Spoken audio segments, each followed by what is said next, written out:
So the last time we met, we had a discussion on Parak Bet, which we introduced the main three characters or personalities of the conversation of the book of Kohelet: the Ish HaMaaseh, the Amal, the person who builds and does and creates and wants to imprint his thumbprint, if you will, on the world, to change the world.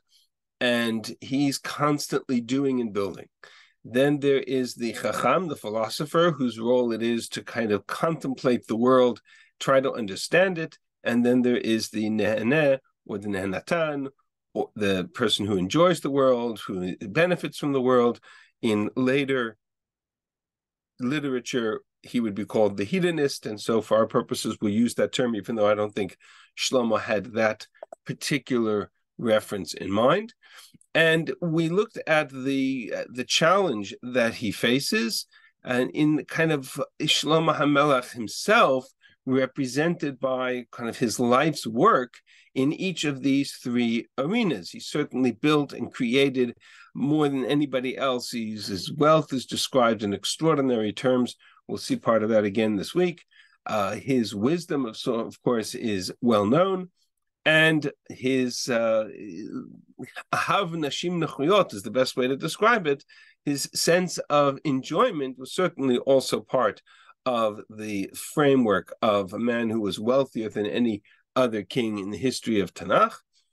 And so you have all of these components pulled together in the life of Shlomo. And yet he's frustrated, and he's angry, and he is sad, and he is all, the emotions of the book are also an interesting subject to kind of study the book from the perspective of the emotions of it.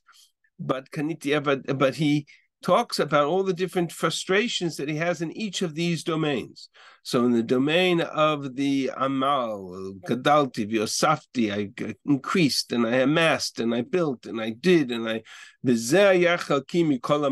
and this is what's left of all of my labor. And so, and all that he has created. Pasuk Yerchet says, "V'saneti et hachayim, kira alaya maaseh." I hated life because all that was I have created, all I had labored for. I should have to leave it to the one who comes after me. I'm not going to be here forever. And so what did I build it all for? What did I create it all for if I have to leave it to somebody else?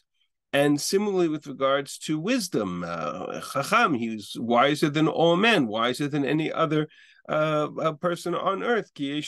And in the end, he similarly describes the frustration of the end of the Amal is the same as the end of the Chacham. Sorry, the end of the Chacham is the same as the end of the fool. The death haunts him to the end, to the grave. And so what lasting accomplishment is there to his wisdom? And similarly, in the domain of pleasure and enjoyment, and enjoy the ride, he dismisses, of course, with four words: "Ulesimcha mazo asa." What does joy get you? If again, in the end, he is haunted by the question of what is the lasting meaning of it all in the shadow of death. And so we kind of looked at this combined effort of all the personalities that come together in Shlomo, save one. There's one voice that's missing. We talked about that at the end of this year. At the beginning of the book, he does not integrate the Yirei Elokim into this conversation at all. The God-fear, the Yirei Elokim, the religious persona, will come in chapter 5, but we are a way off from getting there. And so he is frustrated, angry, and he's trying to search for what is good in this world, what is right in this world, what is the meaning of matov. He talks about Eizeh tov livnei adam mashiasu. What is the good that man should accomplish in this world? At this point in time, it is frustrating and He's haunted by the question of life and death in particular, and good and evil in general terms. We talked about those themes and how they run through the entire book. So I want to start with a very practical question. And the practical question is this verse, Pasuk Yudchet. Saneit yeni et kol amali, shani amel tachat hashamesh, shani chenu la'adam sheyeh acharai. Hated all my labor which I labored under the sun, that I must leave it to the one who comes after me. Now, Shlomo Melech is a king who sits on a throne as part of a dynasty. He knows very well that he is the second in line. He had a king before him, his father David. He will have a son who sits on his throne. That is part of life, right? That is, nobody senses the continuity of a dynasty more than a king, because that's what kingship is. It's a dynasty. It's got kings before him and kings after him. So the foundation, the framework of this verse is quite strange. On the one hand, he's talking about building and creating and doing. And on the other hand, what's frustrating him is that he has to leave it to someone who comes after him. Does that mean that he really wants to live forever? Is that even possible? And what's irking him? What's driving this? He can't even articulate the notion that this person, this Adam Sheyeh Acharai, is his son. I think we alluded to that last week. He doesn't even say the word, right? Should leave it for my son. Of course he's going to leave it to his son. Who else is going to sit on the throne except his son? And yet in his language of Kohelet, it's not his son, it's Adam Sheyeh Acharai, the one who comes after me. He doesn't even have a title, let alone a description. And then he continues to describe this individual. Who knows? He'll be wise. Will he be a fool? That he shall rule over all of my labors, that I labored and I became wise for it. Which is really quite an odd frustration, considering the fact that that's what we do. We create and we leave a legacy to the next generation. So what's driving him? What's really at the core of his soul? And there's a certain approach to Parshanut in general, but certainly even the kind of more esoteric role of philosophical works of Tanakh, like Kohelet, like Tehillim, somewhat to some lesser degree maybe Mishlei, which is to try to see the historical context in which the author is, or the speaker is, writing or referring. And in Shlomo, that's not hard to do. And so what I want to do is I want to take us directly to the Targum, which is the Aramaic translation of this, which is sort of like an early midrash, if you will, on this phrase, and see what it says. So one more time for those who just joined us, I'll post the source page, which I'm going to jump to right now. But if you look at the Targum on this verse, I loathe all the wealth that I gained under the sun, or all the effort, that I should leave it to. I don't like this translation, by the way. This is a bad translation. I took it from a website. I despised all of my effort, my work, that I toiled under the sun, all my toil. Says the Targum. Now, it's not Unklus, because Unklus only did the Aramaic translation of Chumash. There are two other Aramaic translations of Nevi'im and Ketuvim. There's some discussion as to which is which, whether one's called Targum Yerushalmi, the other is called Targum Yonatan. I'm not going to get into the academic side of that debate, but there is a translation. It's more like a midrash on this verse, and it says the following. V'saneti ana yat kol tarchoti detrachit tchot shimsha. I despised, I hated all of the effort, tircha, that I toiled, tircha again, under the sun, be'al mahaden, in this world, begin de ish bekine, that I should leave it to L'Rechavam Bri, to my son Rechavam, the Ati Batre, who will come after me. V'yete Yeravam Avdei, and some upstart by the name of Yeravam, his servant, will come. V'yisav min Yudoi, and will take from him Asarte Shiftaya, 10 of the tribes of Israel, v'yachsin palgut malchuta, and possess and take away half the kingdom, actually more than half the kingdom. In other words, what the Targum suggests is that there's a very concrete historical context to this frustration of Shlomo HaMelech, because he's looking at the end of his life at what legacy he's going to have. And the end of his life, everything that he had accomplished, all of his wisdom, all of his wealth, all of his pleasures, all of his achievements came crumbling down upon him.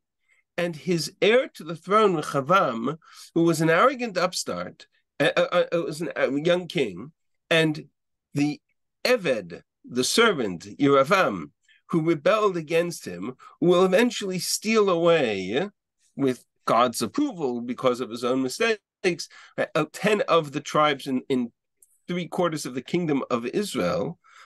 So what's driving Shlomo, says the Medrash, is the fact that at the end of his life, it all comes collapsing down upon him. Now, somebody will say, but wait a second, but that's after him. He didn't see all of that. And that's not exactly true. First of all, if you, by the end of one's life, can assess one's situation, one's children, kind of knows their kind of ups and downs and strengths and weaknesses, you can already anticipate whether or not they are going to successfully navigate your legacy. But in Shlomo's case, it's much more concrete than that, because he knew exactly what was going to come. And what I wanted to do today for the first part of this year is to actually go back to the world of Shlomo and navigate through, watch, and we're going to look at a couple of chapters in Tanakh to look at exactly what this is referring to. So I want to take us back to Melachim Aleph, Perek Yud Aleph, Book of Kings, chapter 11, which is where it all starts to crumble. And the opening verses of this we looked at last week. Right? His downfall starts with the fact that he has 1,000 wives, 700 wives, 300 concubines, and not only are they political marriages, but they're political marriages with the very nations that God told us to kind of stay away from, because they're within our own neighborhood, and their cultural affiliation and power was such that God did not want the idolatrous infiltration into the land of Israel. But nonetheless, the very first thing to Paro, before he even built the Beit HaMikdash, was his marriage to the daughter of Paro. Moaviot, Ammoniot, Edomiot, Sidoniot, Chittiot, Moabites, Ammonites, Edomites, Sidonites, Chittites. Right, the very nations that God had said not to marry, lest they turn your heart after their gods. Well, Shlomo, because of his wisdom, right, the famous phrase, Shlomo said, all of the, remember, there are a number of rules for a king of Israel, a number of limitations on what a king can do. You can't have too many horses, lest he take the people down to Egypt. Can't have too much wealth, lest he become arrogant. Can't marry too many wives, lest the political marriages lead to an infiltration of the culture of idolatry into the land of Israel. And Shlomo, because he was so smart, he could kind of outsmart himself, said, I will be immune to those issues, and I will be able to amass the fortunes and amass the army with all the horses, and I will not be subject to all of the limitations and the pitfalls that the Torah prescribes to the king. Well, guess what? He amassed his wealth and married the daughter of Paro, and he married all these other political marriages, and he had an army with horses and chariots and all of the violations that the Torah prohibits, he did, and the result was exactly what the Torah prescribed. That it all came down to hunting. And all of these things that the Torah said not to do, Davak Shlomo la'ava, Shlomo cleaved to them. Va'ilu nashim sarot shvameot, he had 700 wives, upilakshim shloshmeot, and 300 princes, 300 concubines, viatuna shavat libo. And his wives led his heart astray. Va'il et ziknat Shlomo, this is where we got up to, we didn't read this part last week. As it came to pass, as Shlomo became old, and there is the context of the book of Kohelet, Nashav hituat levavo, his wives turned his heart after other gods, and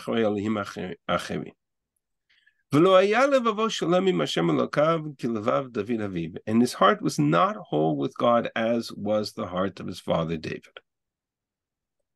And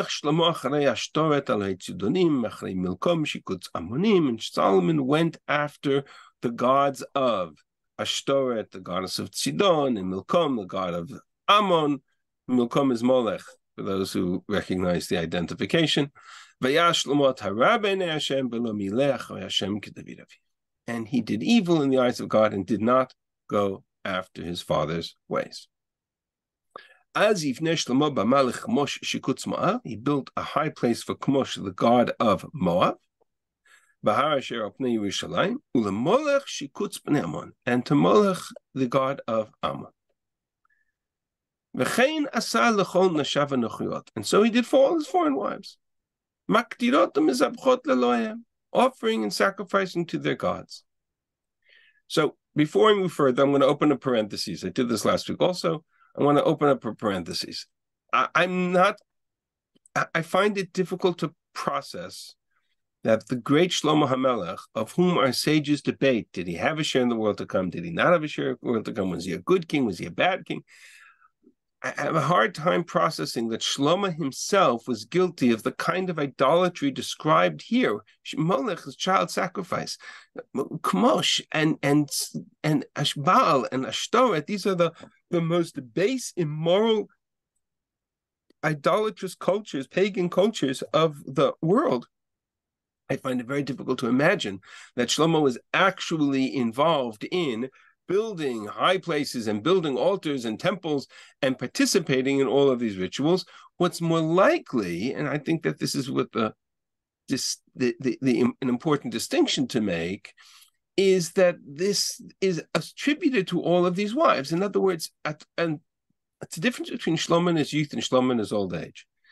And this I heard from Rabbi, and I think it's very powerful, the notion that Shlomo marries them with the understanding that he is in control. He's the king. He can kind of navigate all of these cultural affiliations and keep it all contained within the context of, we're now in Judah, we're now in Israel, we now operate in a world in which we serve God, and we have one God and one temple. But by the end of his life, he's no longer in control. By the end of his life, the wives are in control. And so their cultures are beginning to seep in. Their cultures are beginning to navigate them. And the best or the worst that I can attribute to Shlomo was a kind of a sense of tolerance. That Shlomo, whether intentionally or unintentionally, could no longer stop this cultural infiltration and the culturation of the world of Yerushalayim. So the Tanakh attributes that to Shlomo. Tanakh attributes that to Shlomo and says, okay, it's as if Shlomo built these idols because that's exactly what his foreign wives did. And so Shlomo is to blame.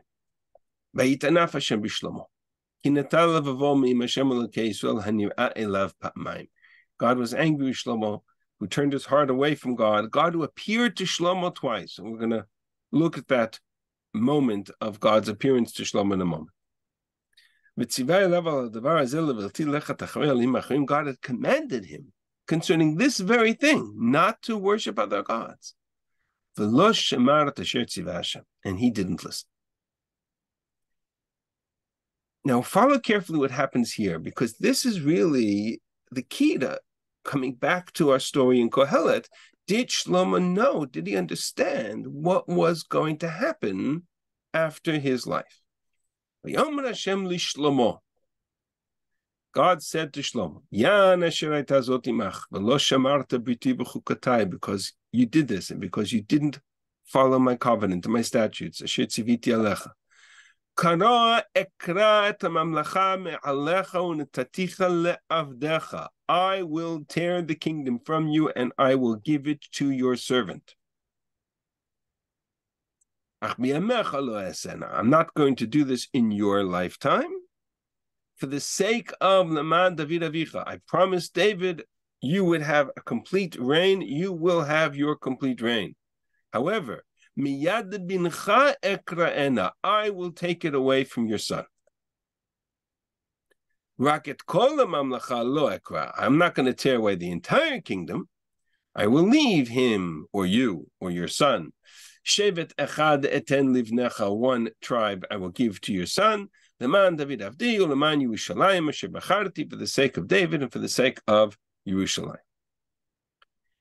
So, in answer to the question, did Shlomo know at the end of his life that it was all sitting on a deck of cards that was about to crumble, and within 5 years, more or less, between Rechavam and Yeravam, Rechavam his son, Yeravam the Eved who will revolt, within 5 years, his entire empire, the length and breadth of his entire empire was going to crumble, his wealth gone, foreign nations reconquering the land that he had taken, and his entire kingdom, a civil war that will cost the lives of tens or hundreds of thousands of Israelites.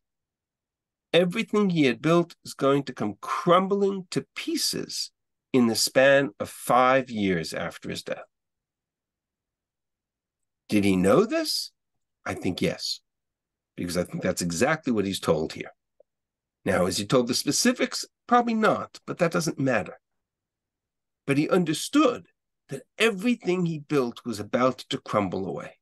And so I come back to Kohelet and ask ourselves, is this what's driving his frustration? I think to a large extent, that's exactly what Kohelet describes. All of his amassed wealth, all of his building, all of his accomplishments, all of his pleasures, all of his position, his covet and his glory and his position in the world is going to collapse on itself. And why did he bother becoming so wise if he couldn't navigate away from this collapse? And so there's a very practical side to Shlomo's frustration. Let's go on a little bit further in the book. Does somebody have a question? No. Let's go on a little bit further in Sefer Malachim, because I want to see the full context of how much this happens in a very short period of time. Vayakom Hashem Satan li Shlomo. God raised up an adversary against Shlomo. His first adversary, which is still in his lifetime, is Hadad Edomi, Mizera HaMelech hu be'Edom. And there's a whole historical background of the time of David and the time of Yoav and the army and the war with Edom. I'm going to skip the whole context, but this Hadad heard about an alliance with Paro, and at the end of his life, he took his army and he began to cut into Damascus and into the northern area where the tribes had, where Shlomo had expanded the kingdom of Israel. He became an adversary to Israel all the days of Shlomo. And besides the evil which Hadad did, he poured Israel and he regained control over all of Aram, which is, of course, the region of Mesopotamia.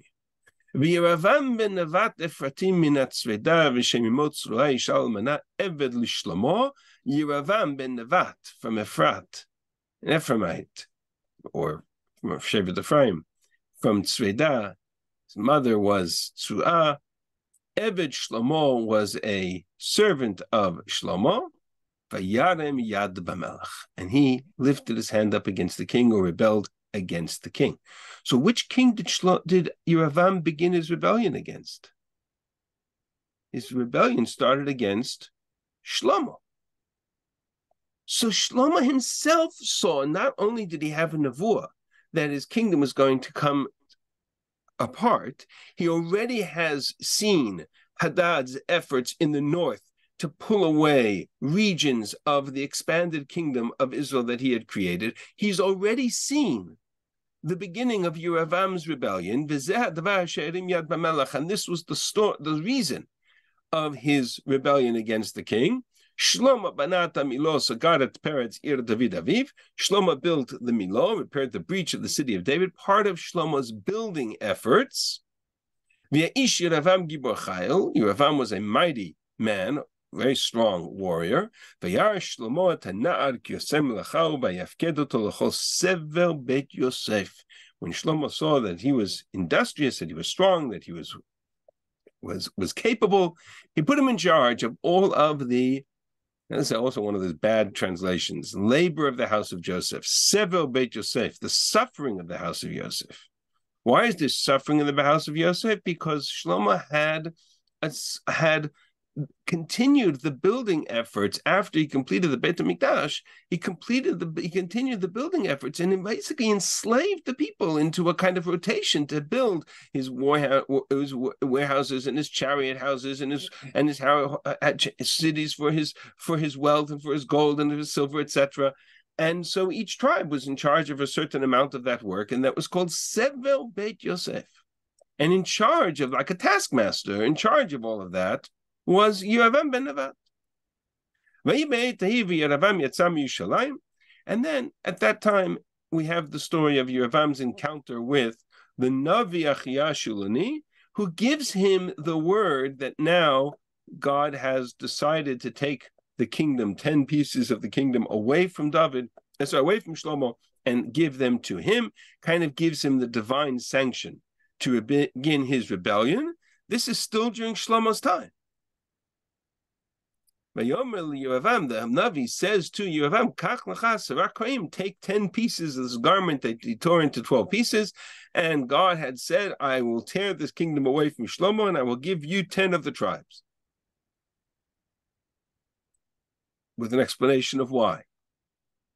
However, he goes on to say, I won't take the entire kingdom away from him. I will make him prince all of his days. I won't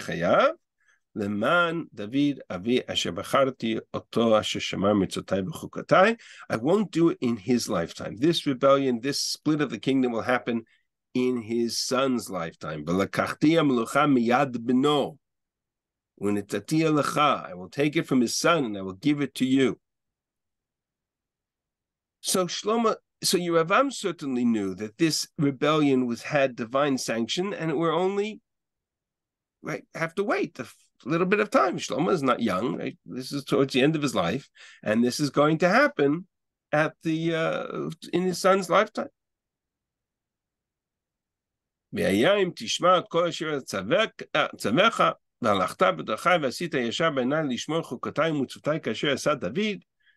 God, through Achiyah Shulani, conveys to Yeravam that if he will follow the laws of the Torah and follow the ways of David, I will be with you.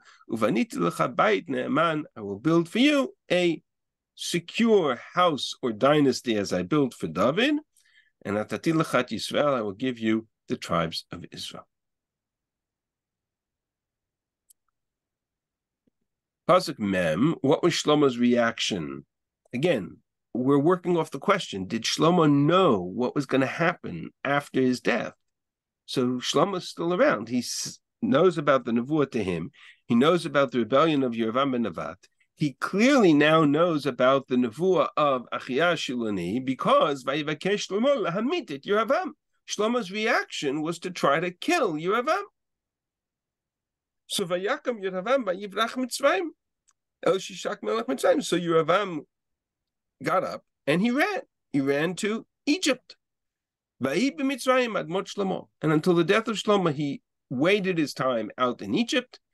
And this now is the concluding verses of the story of David. Sorry, Shlomo, Vayeta Divrei Shlomo v'chol asher asa b'chokhmato lehem ketuvim al sefer Divrei Shlomo. The rest of Shlomo's story and his wisdom are written in the books of Shlomo. V'hayamim asher malach Shlomo b'Yerushalayim 40 shana. Shlomo reigned in Yerushalayim over all of Israel for 40 years. Vayishkav Shlomo im avotav, he dies in Yer David.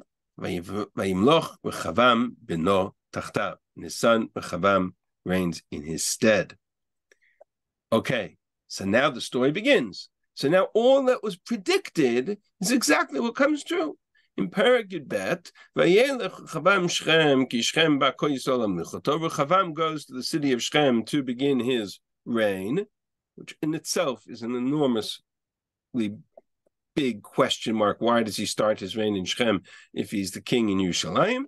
When Yeravam ben Nevat hears that Shlomo had died, and Rechavam had now declared himself king, and he was still in Mitzrayim because he ran from Shlomo's hands. Vayeshev Yeravam b'Mitzrayim, vayishtachu vayikula vayavo Yeravam b'chol kahal Yisrael. So Yeravam comes back, and he faces Rechavam, and he says to Rechavam, and he gives Rechavam a chance to avoid the confrontation. Avicha ikshat uleinu, your father made our yoke grievous. Go back to the story. Yeravam was the taskmaster, the head of the Sevel Beit Yosef, the oppression of the house of Yosef, the task force, the workforce that Shlomo had used to amass this extraordinary wealth is called Sevel Beit Yosef, the suffering of the house of Yosef. That's what Yeravam was responsible for. Avicha ikshat uleinu, your father made our yoke worse. Ata, you therefore, whoops, sorry about that. You, Ata, now, hakel me'avodat avicha, lighten the load a little bit.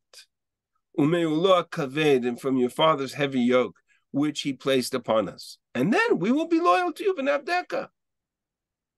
So Rechavam takes 3 days to kind of sort it out in his head, and he consults with the Zkenim, consults with the older generation, on the generation of his father, and who served under Shlomo. And he consulted the younger generation. The older generation told him that this is a good idea and avoid this confrontation at all costs. And if you can lighten the load, that would be a good thing. And the younger generation told him, hold your ground. Right? You're the king. This is a kid, upstart. He's not going to tell you what to do.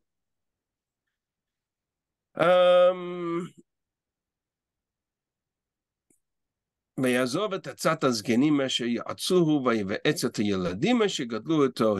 forsook the counsel of the older generation. He went and he consulted the younger generation and said to them, what should I do? And they said, and they said to him,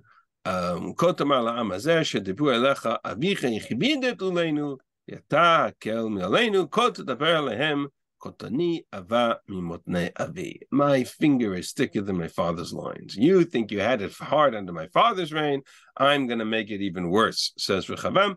And the rest of the story, I don't need to tell. We don't need to read through. It breaks up into a massive conflict, ultimately leading to the civil war that splits the kingdom apart. It is a very intense moment, and really, from all intents and purposes, the kingdom of Israel never recovered from that split. There were moments when we managed to achieve some manner of greatness in the region many, many years later, decades, if not centuries later. But for all intents and purposes, the split in the kingdom was the demise of Israel. All of this, Shlomo is told at the end of his life. All of this is a nevuah that he's given because of his mistakes. The three adversaries that are presented to him are the political adversary of Hadad in the north, the adversary of Yeravam in the split of the kingdom, the political consequences of the split of the kingdom apart. Shlomo's kingdom is coming apart at the seams, and he's told that's what's going to happen. Now, does he blame it on himself? That would require a certain amount of self-awareness and humility, which I'm not sure is at this point in Shlomo's vocabulary. But he does recognize that at the end of his life,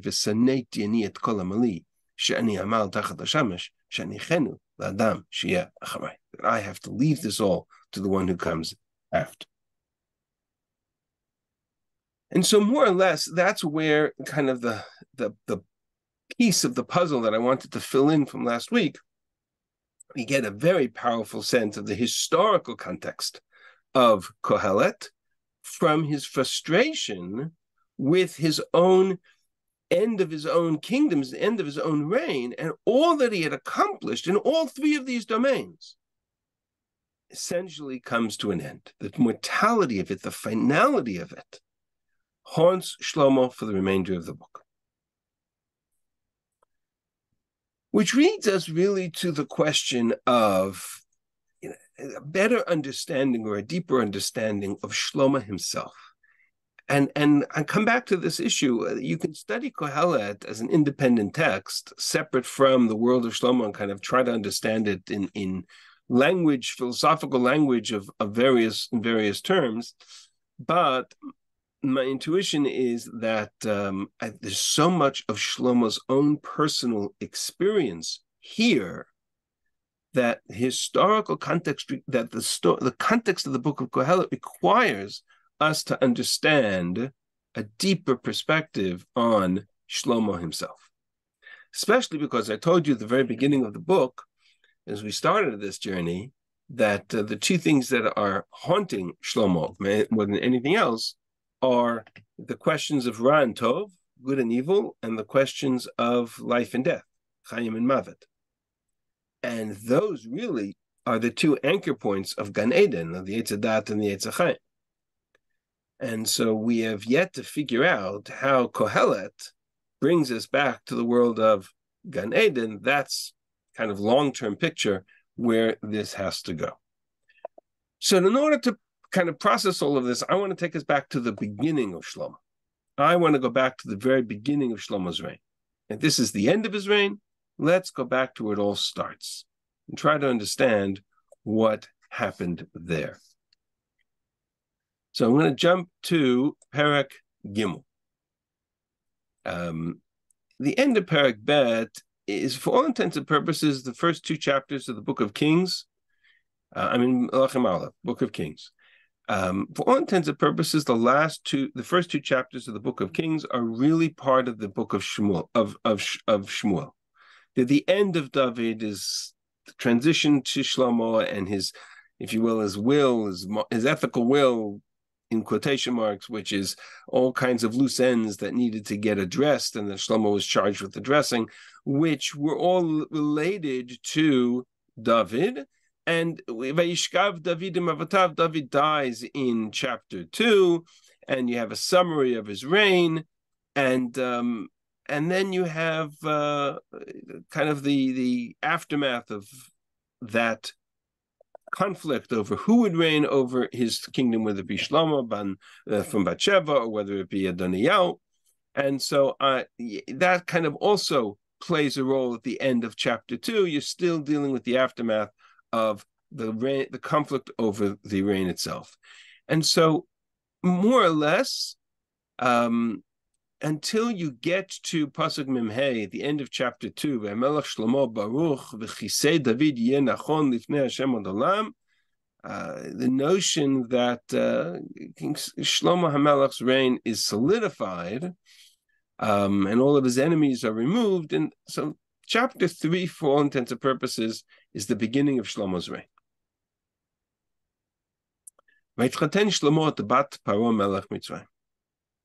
The first thing Shlomo does, the very first act that Shlomo does when he sits on this throne, is he makes a political marriage to an alliance with Paro, king of Egypt. Complicated subject into itself. He brings the daughter of Paro to the city of David. Ad kloto livnot et beito et beit Hashem et chomat Yerushalayim saviv. Until he finishes the building of his palace, the temple, and the walls surrounding Jerusalem. I'm sure you've already picked up the complexity of that verse right off the bat. Shlomo hasn't spent a day on the throne in the text terms when we already see big red lights in his world. Besides the marriage to Bat Paro, which will become a thorn in his side for many in many ways, the notion of his building is he's going to build three things. He's going to build the temple, he's going to build his palace, and he's going to build the wall surrounding them both. But in what order? Right? He actually builds the temple first, and then he builds his house, and then he builds the wall around the entire complex. That is true. It takes him 20 years to build the whole thing. 7 years to build the temple, 13 years to build his palace, and the wall surrounding them that unites the kingdom together. The two structures together. But the reference here is to his house and to the temple, which I just find ironic, sort of like the conversation Moshe has with Reuven and Gad, where they kind of got their priorities mixed up a little bit, right? Beito et Beit Hashem, complicated. People sacrificed in high places. The house of God had not yet been built, so they were building their own offerings, and now he's going to start the process to build the temple. Shlomo loved God. To follow in the footsteps of his father. But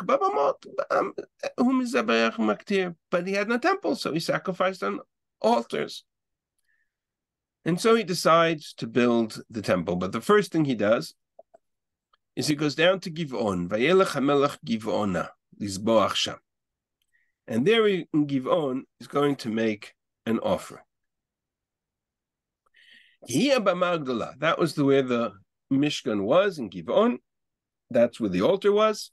The altar, the Mishkan, kind of a open parentheses again, the Mishkan in the desert gets transformed into the Mishkan or the Mizbeach in Sefer Shoftim and Shmuel, but it gets moved around a lot. Its longest sojourn is in Shiloh, but after 369 years or so, Shiloh is destroyed by the Philistines, the beginning of Sefer Shmuel, and the altar and the ark are separated.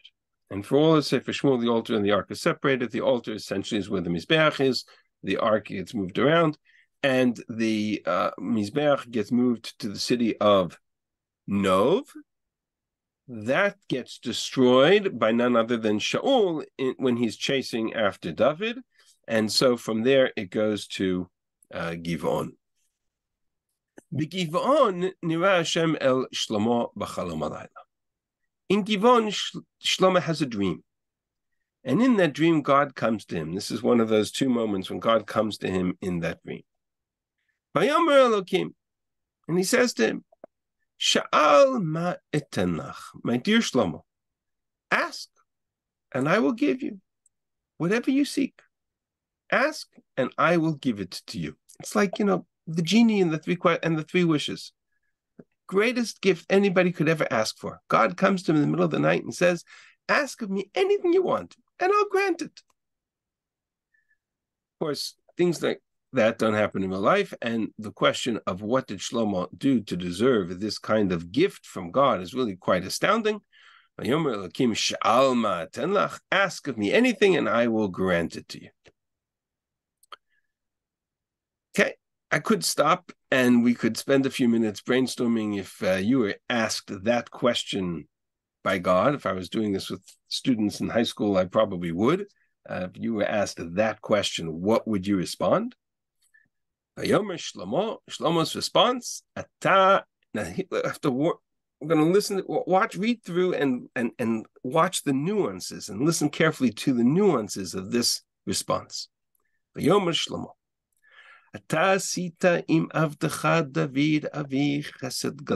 you showed great kindness to my father David, who walked in your path in righteousness and in truth, and with upright heart, and you kept your promise, your great kindness to him, Vatiten lo ven yoshev al kiso. The whole promise to David all along was that his son would sit on his throne. Now, oh my God, you have anointed me, you have made me king in my father's stead. But I am but a young lad. I don't know how to go out and come in, which is a biblical phrase for leading an army into battle. But combined with the fact that he's young, he's certainly young. How old he is debatable. There's a Medrash Chazal say that he's 12 because he's called a Na'ar. I'm not sure he's in Pshat of it, whether he's 12, maybe a little bit older, but he's certainly young. And of course, the verses we read in chapter 11 are he's already old. So the arc of Shlomo's life is essentially what we are exploring. V'anochi na'ar katon. And therefore, I'm young. I need help. And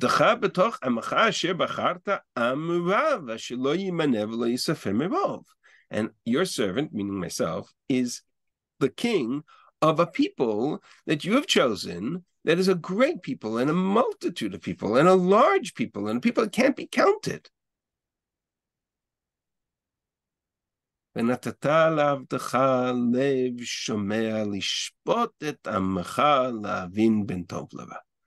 So please give your servant an understanding heart to be able to judge people, to lead, to be able to sit and adjudicate, that I may discern between good and evil. Who can possibly judge this great people of yours? It matter was good in God's eyes. That Shlomo made this request. And God said to him, because you asked for this thing. You didn't ask for yourself long life. You didn't ask for wealth. You didn't ask for victory over your enemies. What did you ask for? Says God. You asked to be able to understand and adjudicate injustice. I'll do what you have said. I have given you understanding and wise heart. None before you, none after you, most wise and understanding heart in all of humanity. And by the way, with that comes two other things. The things you didn't ask for, you got them too. Gam Moshe, gam kavod, wealth, and honor. Such that has none can be your equal.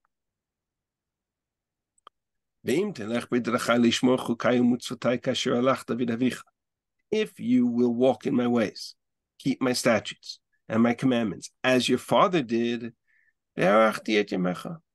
I will grant you long life, lengthen your days.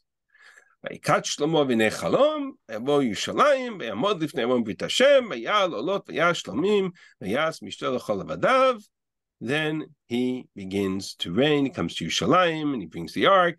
And then, of course, the famous mishpat of the two harlots who come to him with the baby and his famous dictum about splitting the baby. And right, that story we all know. If we don't know from the text, at least we know the story itself.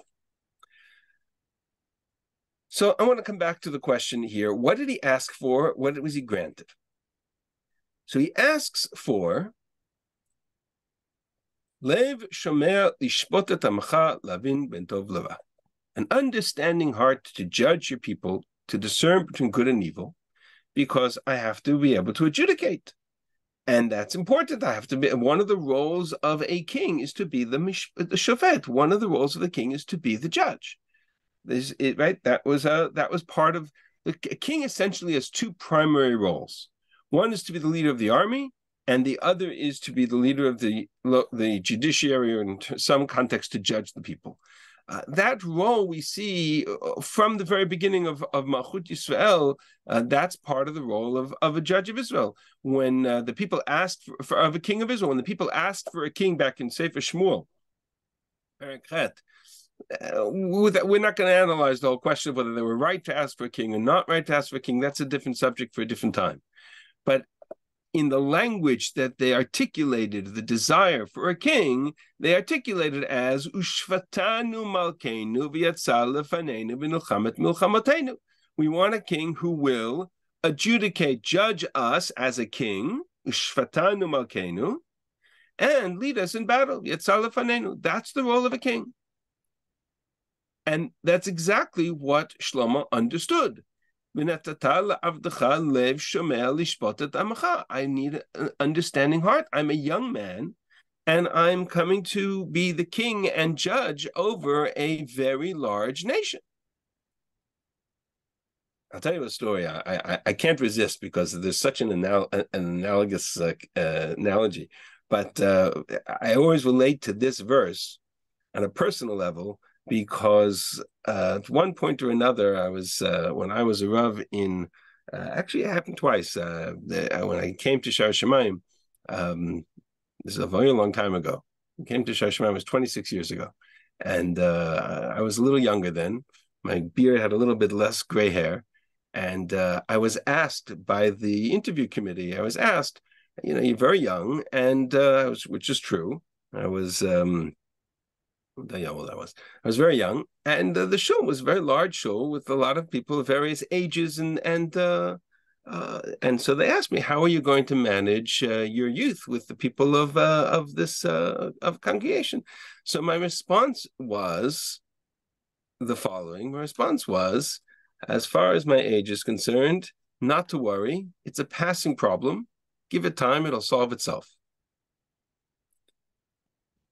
And that's, to a large extent, what Shlomo Melech was frustrated with. He didn't have that time, right? He was thrust into a role as a young boy, as a young man, to be king and judge and leader over an entire people.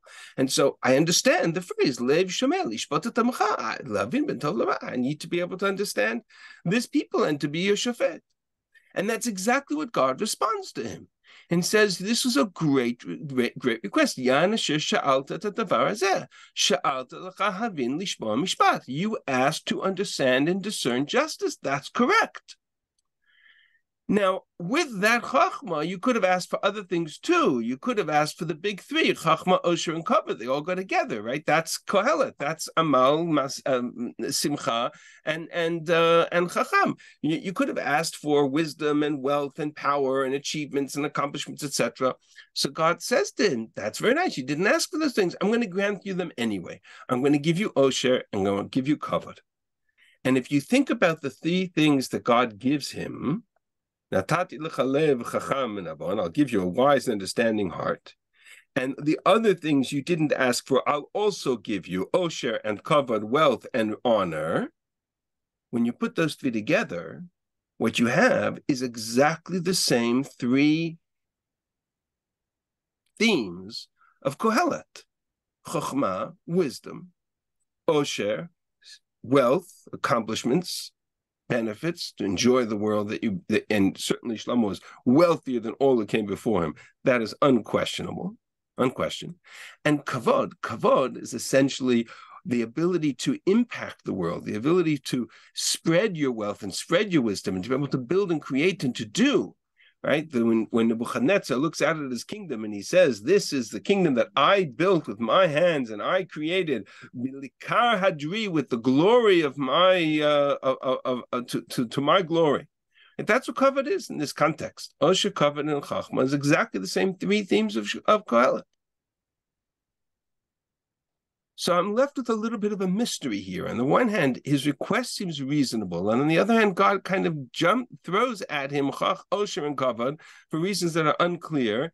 And yet, when we get to Kohelet, he's frustrated about this triangle of chachma, osher, and kavod so much that it ultimately undoes him. So I will share with you what I think the key to this passage is. Coming back to Pasuk Vav, no, Pasuk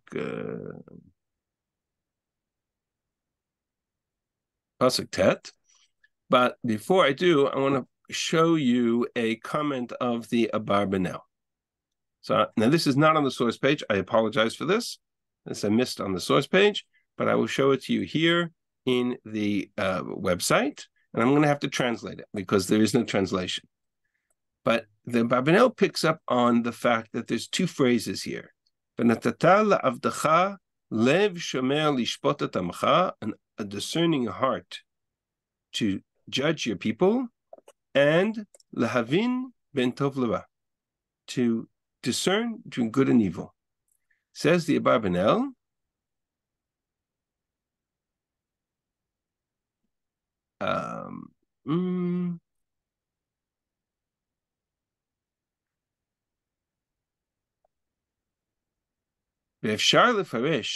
it's possible to understand or to interpret this phrase that Shlomo b'ma'amar zeh, Shlomo sha'al shnei dvarim, that Shlomo asked for two things. Ha'echad le'inyan mishpat, one with regards to judgment and leadership, and that's lev shomer lishpot et amcha, that's a discerning heart. V'hasheni, the second, להשלמת עצמו במידות והנהגתו בדברים המדיניים, for his own personal completion and fulfillment. To understand, not for the sake of leadership and not for the sake of the people, but for himself. And that's what it means, lavin ben tov lara, to understand good and evil. What's driving this comment of the Abarbanel? What's driving the notion, the Abarbanel's idea, that we're going to split this verse. We're going to split, so you'll forgive me, to borrow the phrase from Shlomo Melech's end of the chapter, you know what's coming, right? We're going to split the baby. An understanding heart to judge your people, lahavin ben tov lara, to know between good and evil. Look what God says in Pasuk Yud Aleph. God says to him, oh, that's very nice. I'm glad that you asked for this, and you didn't ask for other things. What did you ask for? V'sha'alta lecha havin lishma mishpat, to understand judgment. God did something very interesting in this verse. He quotes half of Shlomo's request. God says, okay, lishpat et amcha, havin mishpat, to understand judgment. That's a very good thing that you asked for. That's important. That's necessary. But there's another half of Shlomo's request, which was lavin ben tov lara, to understand the difference between good and evil. And that God doesn't respond to, except to say to him, okay, the other things that you didn't ask for come with it, chachma, osher, and kavod. Now you get a triad. To put on the source page, okay, I put this, I kind of outlined this on the source page for you. Shlomo's request, lishpot, lev shomer lishpot adamcha lavin ben tov lara, God sparses it, lahavin mishpat, to understand judgment, but he leaves out the tov hara. Why? Because any time in Tanakh you have the combination of lahavin ben tov lara, you have a reference to something which kind of rings in your ear, which is, was Shlomo HaMelech asking for the Eitz Hadat?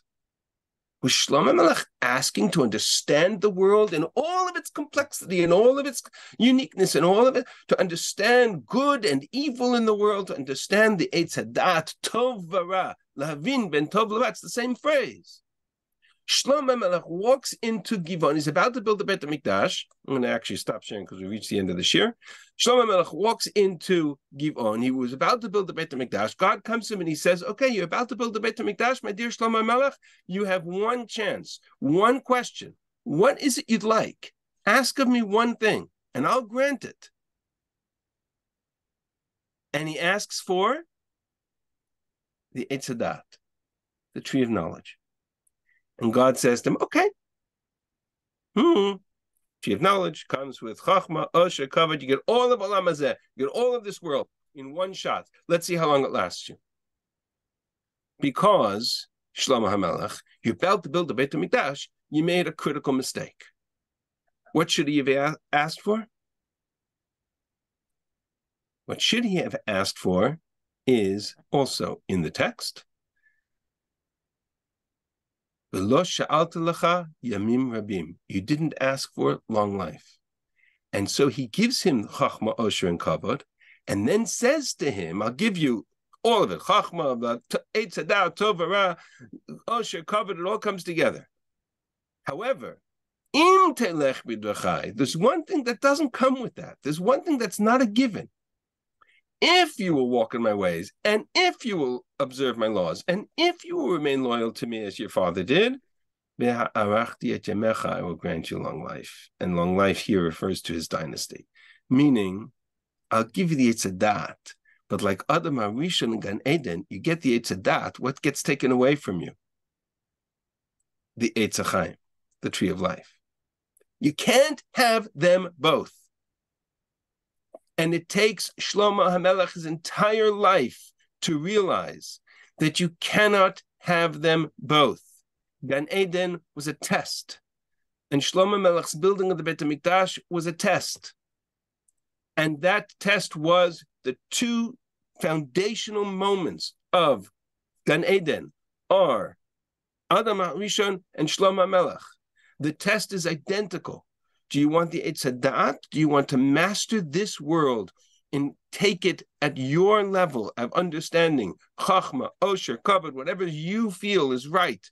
Do you want to be the arbiter of good and evil? Is that what you want? Or do you want to remain loyal to God and to embrace the Eitz HaChaim, which is the Torah? Eitz Chaim hi l'machazikim ba. The choice is yours. That's what God says to Shlomo. And Shlomo's response was, I'm a judge, I'm a leader. I need to be able to understand this world and master it. That's what Adam HaRishon asked for. He asked for a Eitz Hadat, and he mastered this world. But he lost, he was expelled from Gan Eden. And that is the core of the issue. Remember what I said to you about Shlomo, about Kohelet?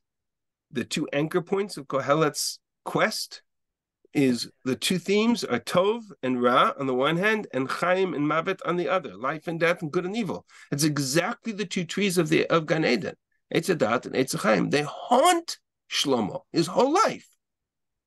And they haunt him his whole life because of that moment of the building of the temple when he failed. And he repeats the mistake of Shlomo, of Adam HaRishon.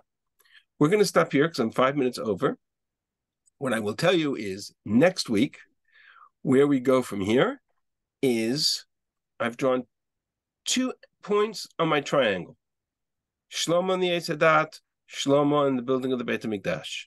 There's a third piece of this triangle that we have been dancing around, but we need to understand, which is what is the connection between the Beit HaMikdash and the temple and Gan Eden. How did we come there, and what's going on here? And somebody just posted the question, why can't he have both?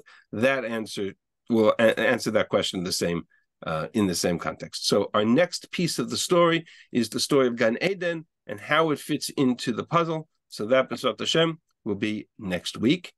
And I will stop here because I've been talking for an hour, and I will pause for any questions if you have, and comments, questions, observations, and the official part of the shir is over. So if you need to kind of log off, feel free. Don't feel guilty. Thank you. If anybody has any questions, I will be happy to stay on for a few more minutes. And Claudette has a hand raised. So where is Claudette? Rabbi, thank you for this enlightening study. But I was thinking about the fact that Shlomo asks for wisdom. Mm-hmm. And God not only gave him wisdom, he gave him all those things that makes one rich. And in Kohelet, he says that God gives those things to one to their misery. Mm-hmm. You know? So, and the other point I wanted to make, I think that one thing, I don't know where I read it, the one thing that made Jeroboam very upset with Shlomo was the building of the Milo for his wife, because David had left that place open for the people. and Shlomo closed it out. Interesting. Okay, that's an interesting piece which I hadn't considered. But the actual politics around why the rebellion happens is less my subject of study here, as much as the fact that Shlomo, whatever mistake Shlomo made and Rechavam made, Shlomo is clearly aware of them. I think that Kohelet is essentially the response to this dream. Kohelet is saying, Chachma, Osher, Kavod, wealth, wisdom, pleasure, etc. They're a curse, not a blessing. Yeah. And God gave it to him. Right. God gave it because God gave it to Adam to Adam too, because Adam took it. Right. You can't stay in the garden and have both trees. Right. If there's any lesson of Chumash, of Tanakh as a whole, from beginning to end, and we're gonna there's a piece that we haven't gotten to, which is the connection between the Garden of Eden and the temple. That's next week. But if there's any lesson in Tanakh, it's obedience to God is essentially the tree of life.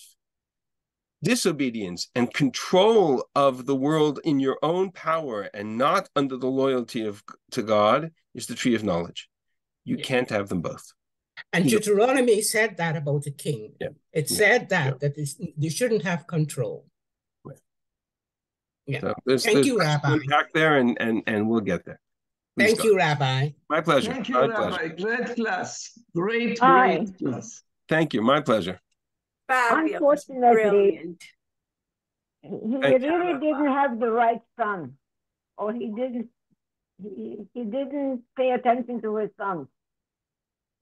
I see. The other way to look at it is that his son is simply the result of Shlomo's mistakes, right? It's not about the fact that his son made a mistake and Shlomo should have known better. The mistake was made by Shlomo. The mistake was his whole career was a mistake, because he starts from Malkat Shva, the Queen of Sheba, and the adjudication of the baby, and his focus on wisdom, which is the focus of his wisdom, is what earns him his wealth and what earns him his stature and his power.